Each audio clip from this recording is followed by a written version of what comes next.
Assalamualaikum warahmatullahi wabarakatuh. Selamat pagi Bu Desi, selamat pagi Prof. Yeni, dan selamat pagi Bu Lita. Perkenalkan, saya Prihatin Dini Novitasari, atau biasa dipanggil Dini, mahasiswa profesi Nurse FIK UI dengan peminatan kian yaitu keperawatan anak. Terima kasih atas kesempatannya untuk saya dapat mempresentasikan karya ilmiah saya. Saya akan mempresentasikan karya ilmiah saya yang berjudul Rancangan Intervensi Keperawatan berbasis bukti ilmiah untuk mengatasi gangguan integritas kulit pada anak dengan dermatitis.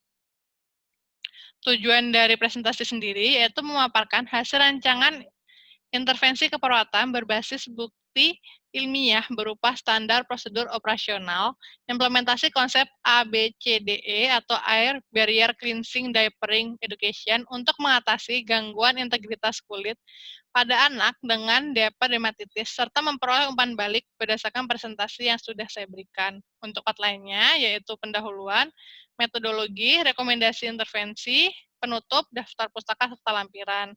Kita masuk ke pendahuluan, pertama yaitu latar belakang dan tinjauan pustaka, di mana integritas kulit merupakan aspek penting bagi tubuh kita dalam pertahanan tubuh dari adanya mikroorganisme patogen yang dapat membahayakan tubuh kita. Hal ini juga berlaku pada anak, di mana anak lebih rentan untuk mengalami gangguan integritas kulit karena lapisan kulit yang dimiliki oleh anak belum sepenuhnya berfungsi dengan baik layaknya orang dewasa atau belum matur. Bahkan pada bayi yang cukup bulan itu membutuhkan waktu 1 tahun supaya lapisan kulit anak itu berfungsi dengan baik. Dan bayi yang kurang bulan atau lahir prematur atau preterm itu membutuhkan waktu yang lebih lama supaya lapisan kulit dapat berfungsi lebih optimal. Semakin bertambahnya usia, maka fungsi lapisan tubuh itu akan semakin meningkat, di mana pada usia toddler, usia preschool, hingga usia schooler, fungsi kulit itu semakin meningkat. Namun, karena adanya faktor lingkungan di mana anak sudah mulai berinteraksi dengan lingkungannya, sudah mulai bermain, ataupun berinteraksi dengan orang lain, juga dapat meningkatkan risiko anak untuk mengalami gangguan integritas kulit, misalnya karena jatuh, atau dipakaikan diaper ketika bepergian oleh orang tuanya. Salah satu gangguan integritas kulit yang sering terjadi pada anak yaitu dermatitis, di mana prevalensinya di dunia pada tahun 2019 ditemukan 16% hingga 65% anak di dunia yang mengalami dermatitis. Sedangkan di Indonesia sendiri belum ada penelitian ataupun survei terbaru terkait dengan prevalensi terjadinya dermatitis, sehingga ditemukan 7 hingga 35% anak yang mengalami dermatitis pada tahun 2005 hingga 2009. Berdasarkan studi pendahuluan kepada 9 pasien anak di ruang rawat anak infeksi di gedung A lantai 1 RSCM, ditemukan 3 dari 9 pasien yang mengalami dermatitis. Selanjutnya, kita akan membahas lebih lanjut terkait dengan apa itu dermatitis. Dermatitis merupakan inflamasi yang akut dan episodik pada kulit yang tertutup dengan diaper, yang ditandai dengan adanya eritema, kemudian adanya papula, dan pustula. Jenisnya bisa karena chafing dermatitis, bisa berupa iritan kontak dermatitis, ataupun kandidiasis dermatitis. Sedangkan penyebab atau etiologinya sendiri bisa karena gesekan yang berulang antara kulit yang tertutup dengan diaper dan juga diapernya. Bisa karena overhidrasi ataupun kelembaban yang berlebih dan juga berulang dalam jangka waktu yang lama pada area yang tertutup dengan diaper. Bisa juga karena paparan urin dan feses yang berulang, di mana urin dan feses tersebut mengandung zat kimia yang berbahaya yang dapat mengiritasi kulit, dan juga dapat menyebabkan perubahan pH kulit. Hal ini juga terjadi karena kebersihan yang kurang dan penggantian diaper yang kurang sesuai dengan prosedur, ataupun penggantian diaper yang terlalu lama, di mana harusnya sudah diganti namun itu belum diganti, ataupun dapat terjadi karena alergi terhadap bahan yang digunakan pada diapernya.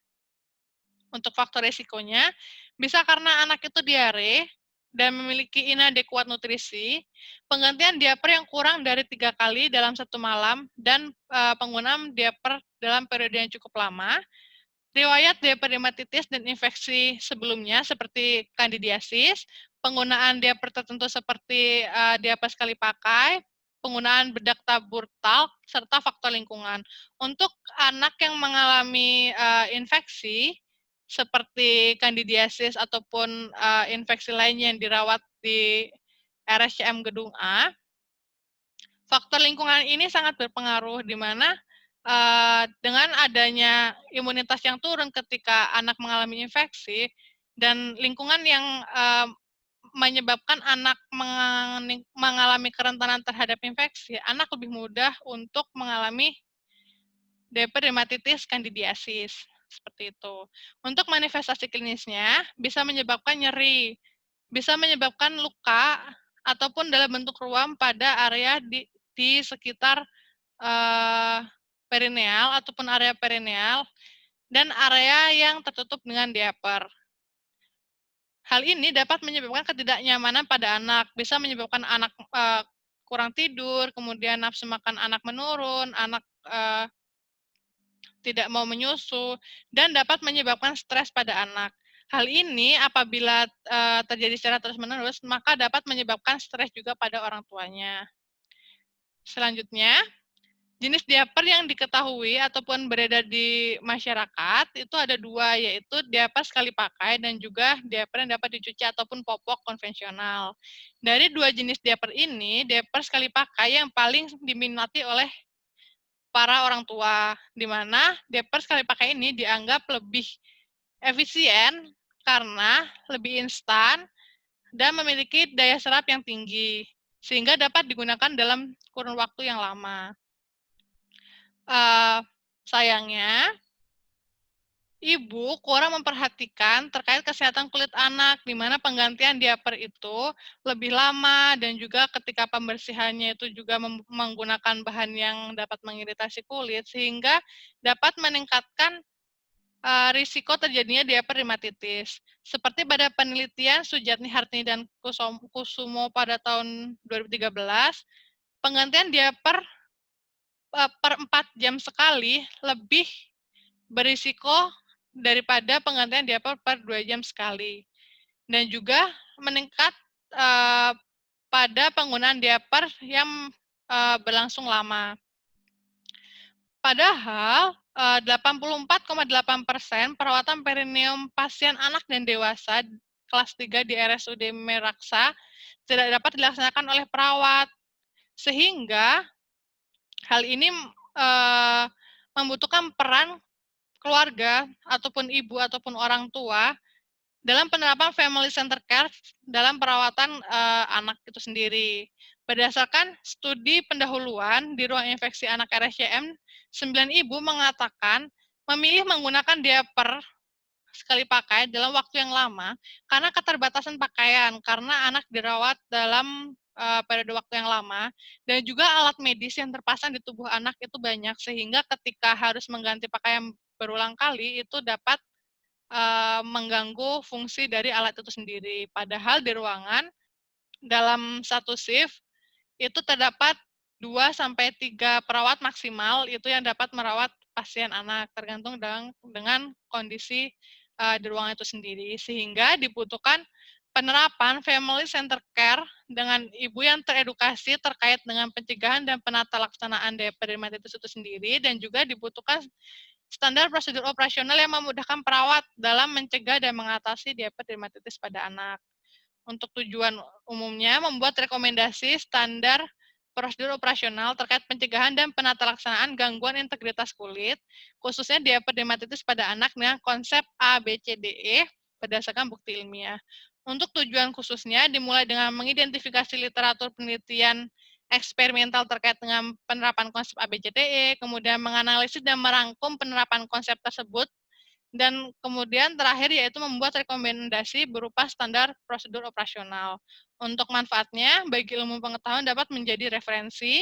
Untuk pelayanan dapat memberikan pedoman SPO yang memudahkan perawat di lahan klinis untuk menerapkan konsep ini.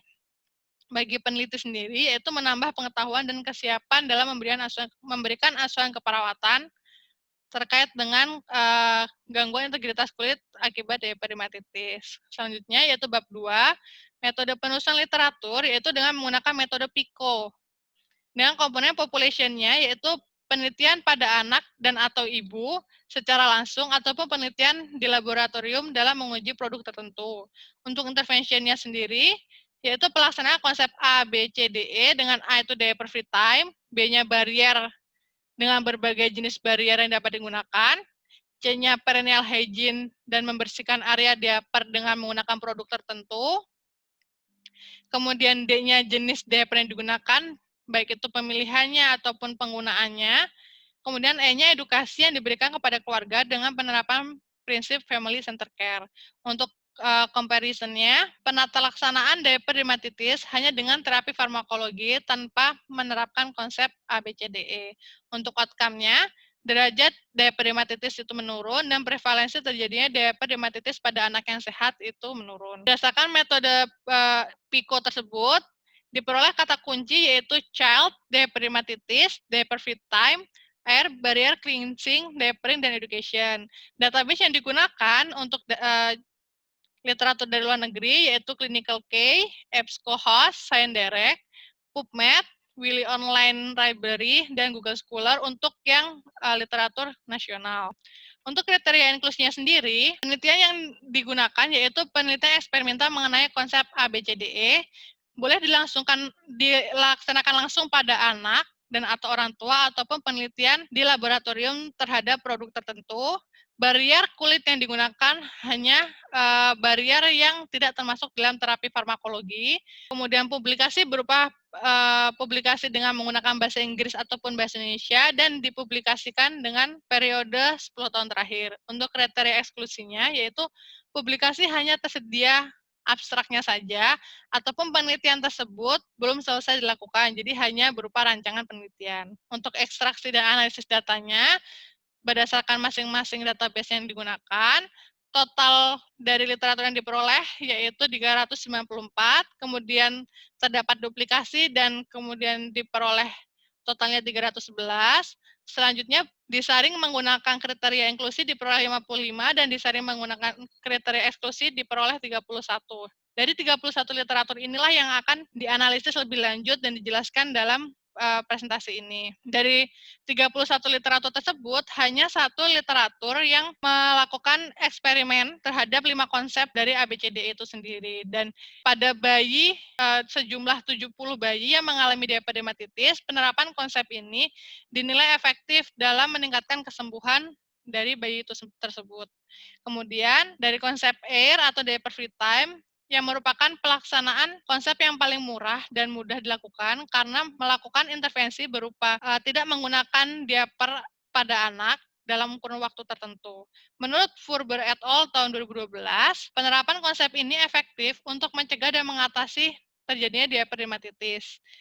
Dan semakin efektif apabila dilakukan minimal 10 menit, karena dengan waktu 10 menit ini sendiri dapat meningkatkan waktu untuk kulit memperbaiki kondisinya dari yang awalnya transepidermal water loss-nya itu tinggi ketika menggunakan diaper, dan ketika adanya diaper free time ini dapat mengembalikan TEWL atau transepidermal water loss-nya pada nilai yang normal, seperti itu, sehingga dapat menurunkan risiko diaper dermatitis. Kemudian barrier yang dapat digunakan dapat berupa krim ataupun minyak. Bisa berupa krim petroleum gel ataupun vaselin, krim magnesium 2%, krim zinc oksida, kemudian krim calendula, krim bentonite, ataupun minyak-minyak yang ada seperti minyak zaitun, kemudian minyak calendula, aloe vera, henna, minyak biji bunga matahari, minyak mustard, virgin coconut oil atau minyak kelapa, ASI, dan minyak chamomile. Dari semua barrier itu yang tersedia di Indonesia, VCO atau minyak kelapa murni, minyak biji bunga matahari, olive oil, dan petroleum gel. Namun dari semua barrier itu yang memiliki efektivitas tinggi yaitu minyak biji bunga matahari dan VCO. Namun jika ditinjau dari segi ekonomi, VCO lebih terjangkau terjangkau bagi masyarakat dengan efektivitas yang tinggi dan mudah ditemukan, serta memiliki komplikasi yang minimal. Bahkan VCO itu sendiri bisa dibuat oleh masyarakat dengan prosedur yang sudah turun-temurun dilakukan oleh nenek moyang. Selanjutnya, cleansing merupakan konsep yang paling dasar dan paling pertama dilakukan dalam konsep ABCDE ini, di mana dalam konsep ini yaitu perawat melakukan pembersihan atau membersihkan area yang tertutup dengan diaper dan menggantikan diaper sesuai dengan indikasi dengan menggunakan bahan yang tidak mengiritasi kulit. Bahan yang digunakan sesuai dengan hasil dari tinjauan literatur berupa air hangat dengan menggunakan waslap ataupun kapas sublimat ataupun tisu basah bebas alkohol dengan merek Johnson. Dari 3 penelitian, satu penelitian menyatakan bahwa air hangat dan juga kapas sublimat itu lebih efektif daripada menggunakan tisu basah yang non-alkohol atau bebas alkohol. Kemudian dari 2 penelitian yang lain menyatakan keduanya itu sama efektifnya. Namun dari segi ekonomi, penggunaan air hangat dan juga kapas itu lebih murah dibandingkan harus membeli produk Johnson. Selanjutnya terkait dengan diapering, konsep ini berfokus pada pemilihan dan penggunaan diaper, di mana pemilihan diaper itu seperti pemilihan produk dengan kemampuan super absorben, kemudian memiliki lapisan yang lembut dan juga memiliki pori-pori yang besar pada lapisan atasnya yang kontak langsung dengan kulit sehingga meningkatkan resapan feses dan urin pada diaper tersebut. Dan di Indonesia sendiri sudah dilakukan penelitian laboratorium dengan menggunakan serbuk serabut kelapa dan dinilai efektif untuk digunakan sebagai bahan dari diaper. Untuk edukasi sendiri, intervensi mandiri yang biasanya terintegrasi dalam asuhan keperawatan untuk meningkatkan kemandirian keluarga dalam proses perawatan pasien. Terutama hal ini konteksnya pada pasien anak, di mana penerapan family center care ini membutuhkan edukasi, sehingga keluarga ataupun orang tua dapat memberikan perawatan kepada anak itu lebih optimal. Dan berdasarkan tinjauan pustaka diperoleh dengan adanya edukasi yang optimal kepada orang tua, itu dapat meningkatkan praktek orang tua untuk melakukan pencegahan dan penata laksanaan terhadap diabetes dermatitis itu sendiri. Selanjutnya, bab 3 rekomendasi intervensi, definisinya sendiri. Konsep ABCDE itu merupakan intervensi yang terintegrasi mulai dari membersihkan area tertutup diaper, memberikan barier berupa VCO, kemudian memberikan diaper free time, menggunakan diaper yang sesuai dengan ukurannya, baik itu ukurannya lebih besar dan juga bahannya memiliki kemampuan super absorben, dan juga dibarengi dengan atau diikuti dengan adanya edukasi kepada orang tua. Nah, intervensi ini dapat menyelesaikan masalah keperawatan berupa gangguan integritas kulit, gangguan rasa nyaman, nyeri akut, ataupun nyeri kronis sesuai dengan berapa lama anak mengalami dermatitis, risiko luka tekan, risiko gangguan integritas kulit, risiko infeksi. Dan dengan adanya penambahan konsep edukasi ini dapat meningkatkan pengetahuan orang tua sehingga dapat menyelesaikan masalah defisit pengetahuan serta meningkatkan kesiapan orang tua dalam pengasuhan anak. Untuk tujuannya yaitu mencegah dan mengatasi friksi dan juga ruam yang terjadi di area yang tertutup diaper, meningkatkan penyembuhan luka, meminimalkan kelembaban yang berlebih akibat adanya tumpukan feses dan urin. Kemudian VCO ini memiliki kemampuan antimikrobial dan juga antiinflamasi, meningkatkan pemilihan dan penggunaan diaper yang tepat, meningkatkan pengetahuan keluarga, serta mencegah terjadinya dermatitis. Indikasinya yaitu anak dengan diare ataupun BAB, baru saja BAB, penggunaan diaper terlalu lama dan terus-menerus, diaper penuh atau dipakai lebih dari sama dengan 4 jam, adanya ruam superficial ataupun adanya friksi, kurangnya pengetahuan atau kurang tepatnya intervensi keluarga dalam penata laksanaan diaper dermatitis dan sebagai upaya preventif. Kontraindikasinya yaitu ada pada AIR, yaitu anak diare dengan keterbatasan pakaian. Sehingga apabila untuk AIR ini dilakukan, anak bisa saja tidak memiliki pakaian untuk menjaga privasinya. Dan AIR bisa menjadi kontraindikasi apabila dilaksanakan dengan menggunakan hair dryer ataupun lampu penghangat. Sedangkan barier ataupun penggunaan VCO sendiri itu memiliki kontraindikasi apabila dilakukan pada diaper dermatitis derajat 4. Untuk alat dan bahannya yaitu air hangat, kapas sublimat, handscoon bersih minimal 2 pasang, bengkok, tempat sampah infeksius, minyak VCO, selimut bersih, diaper bersih dengan kemampuan super absorben dan juga ukuran 1 nomor lebih besar, alat peraga dan lembar balik apabila dibutuhkan untuk edukasi lebih lanjut, dan juga buku catatan serta alat tulis yang dimiliki oleh keluarga. Untuk pelaksanaannya itu sendiri dimulai dari pengkajian terlebih dahulu, yaitu fase praorientasi dengan mengkaji pengetahuan orang tuanya, kemudian budaya yang mempengaruhi, kemudian intervensi yang sudah dilakukan oleh orang tua dan efektivitasnya, serta kesiapan orang tua dalam menerima edukasi. Selanjutnya, ketika sudah dilakukan pengkajian pada fase praorientasi, dilakukan fase orientasi mulai dari salam terapeutik, kemudian bina hubungan saling percaya, kemudian melakukan kontrak waktu, kontrak tempat, dan kontrak tujuan, di mana sudah diketahui adanya indikasi anak harus dilakukan konsep ini. Kemudian setelah itu jangan lupa untuk menjaga privasinya, kemudian mulai dilakukan cleansing atau membersihkan area di sekitar diaper dengan menggunakan air hangat dan kapas sublimat. Kemudian setelah itu dikaji derajat diaper dermatitisnya.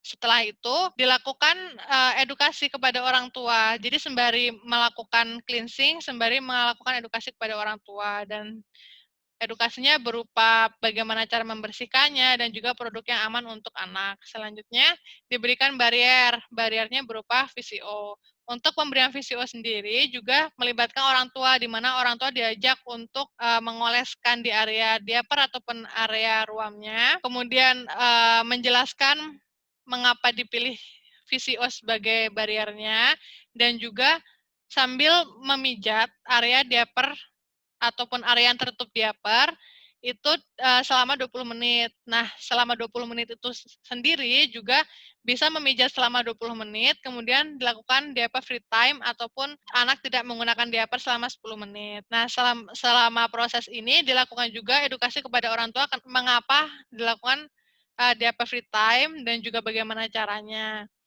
Terakhir, apabila sudah dilakukan diaper free time, anak dapat dipakaikan diaper dengan ukuran 1 kali lebih besar atau 1 nomor lebih besar, dan juga memiliki kemampuan super absorben. Orang tua juga diedukasi bagaimana pemilihan diaper yang aman bagi anak dan juga penggunaannya, bagaimana memilih jenisnya, kemudian kemampuan penyerapannya, dan juga orang tua diedukasi terkait dengan kapan saja diaper harus diganti.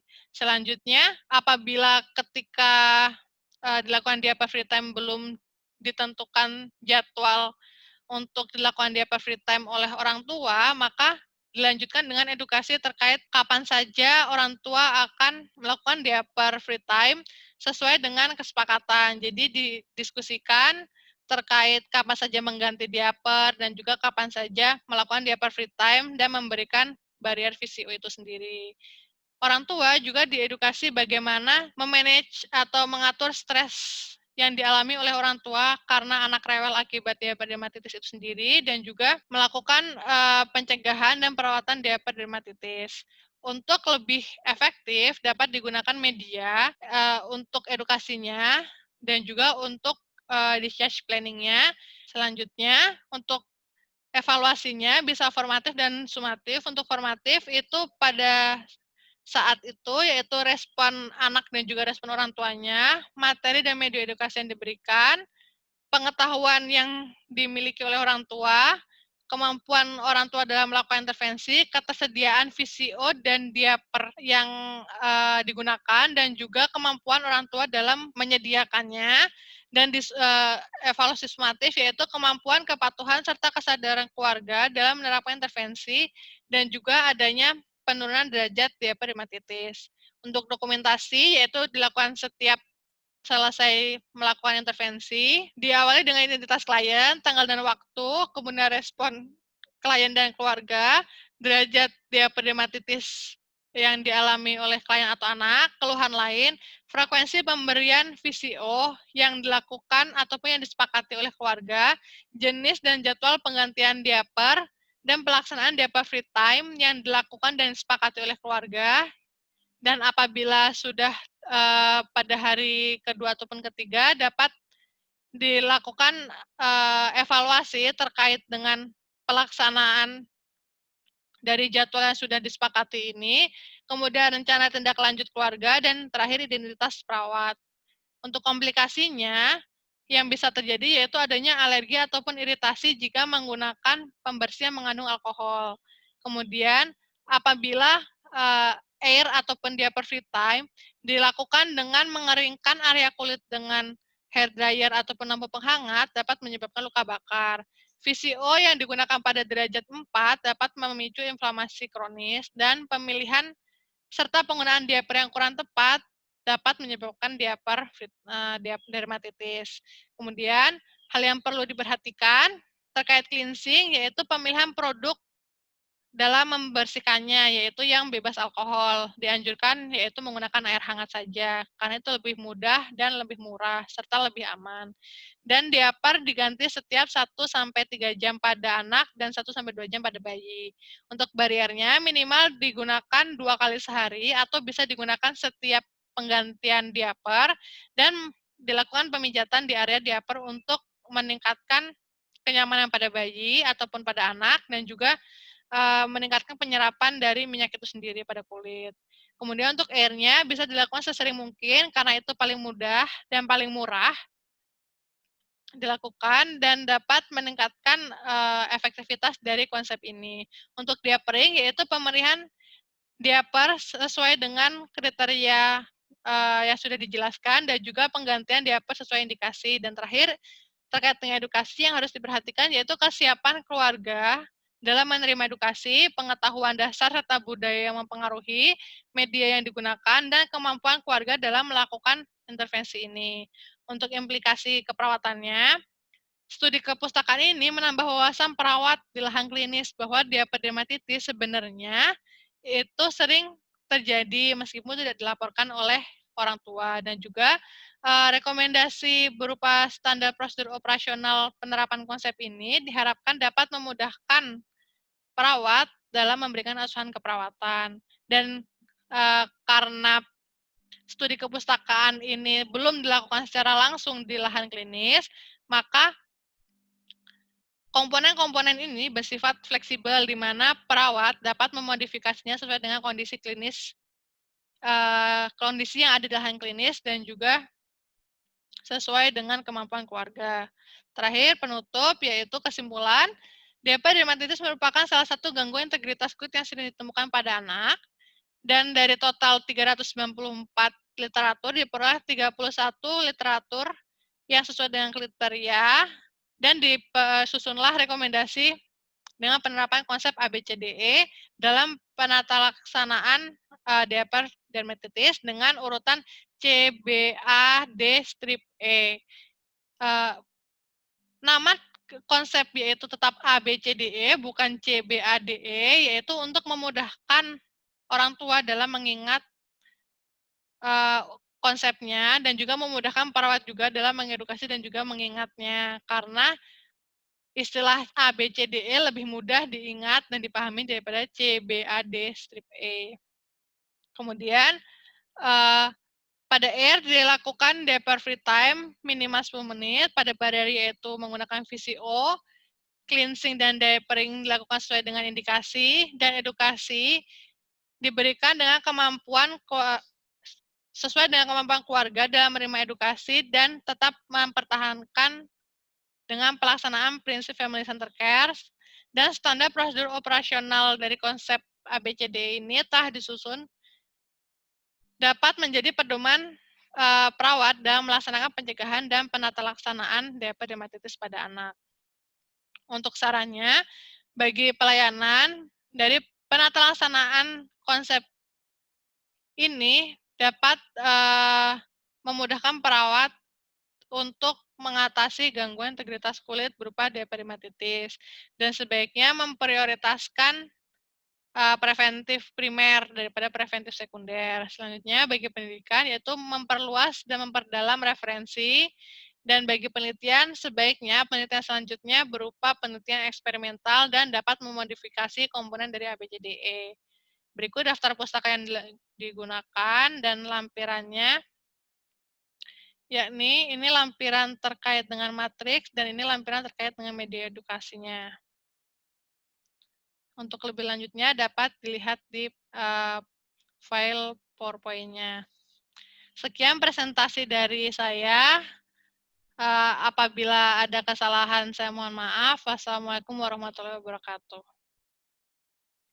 Terima kasih.